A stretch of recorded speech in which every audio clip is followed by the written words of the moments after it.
మోడీ ఆ అమెరికా అధ్యక్షుడికి లొంగిపోయాడు, భయపడిపోయాడు, అందుకే ఏం మాట్లాడట్లేదు. ఎందుకు మాట్లాడు? ట్రంప్ మీద ఒత్తిడి తేవాలి. ఇది సిపిఐ నారాయణ, సిపిఎం రాఘవులు గారి మాటలు. బాగుంది. మొన్ననే చెప్పారు కదా, యుద్ధం ఆపేశాడు మోడీ ట్రంప్కి భయపడని. మరి మొన్న భయపడ్డాడు, మళ్ళీ ఇప్పుడు ఎందుకు భయపడకుండా వెళ్ళి అడుగుతాడు? పాపం మన దేశం గురించినే భయపడిపోయినాడు, వాళ్ళ దేశం గురించి భయపడకుండా ఎట్ట అడుగుతాడు? పోనీ ఆయనకి ఏమన్నా ఈ సామాజిక వర్గాల నుంచి ఓట్లు ఏమైనా తెచ్చి పెడతారా?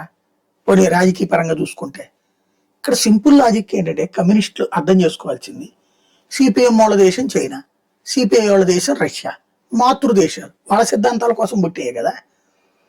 ఇరాన్ని రోజు ప్రేమించే వాళ్ళు, ఇరాన్ ద్వారా లబ్ధి పొందిన వాళ్ళు, ఇరాన్కి ఆయుధాలు అమ్మిన వాళ్ళు వాళ్ళిద్దరే, ఇరాన్కి టెక్నికల్ సాయం అందిస్తున్న వాళ్ళే. మరి వాళ్ళు ఎందుకు యుద్ధంలో పార్టిసిపేట్ చేయట్లేదు?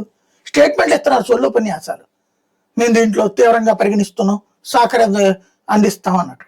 మరి ఎందుకు యుద్ధంలో దిగట్లేదు? ఎందుకని అమెరికా దగ్గరికి వెళ్ళి కూర్చోవట్లేదు? వాళ్ళు చెప్తే అన్నాడా? వాళ్ళు చెప్తేనే అన్నప్పుడు మనం చెప్తే ఎందుకంటాడు? అసలు మనకి ఏం అవసరం? మన దేశ ఆంతరంగిక వ్యవహారాలు ఎవరిని అడుగు పెట్టద్దు అంటున్నాం, వాళ్ళ దేశ ఆంతరంగిక వ్యవహారాలు మనకెందుకు? బేసిక్గా చైనా రష్యాలు చెయ్యలేంది ఆ భావజాలికులు ఇక్కడ ఏదేదో మాట్లాడేస్తుంటారు అనమాట, అర్థం పర్థం లేదు.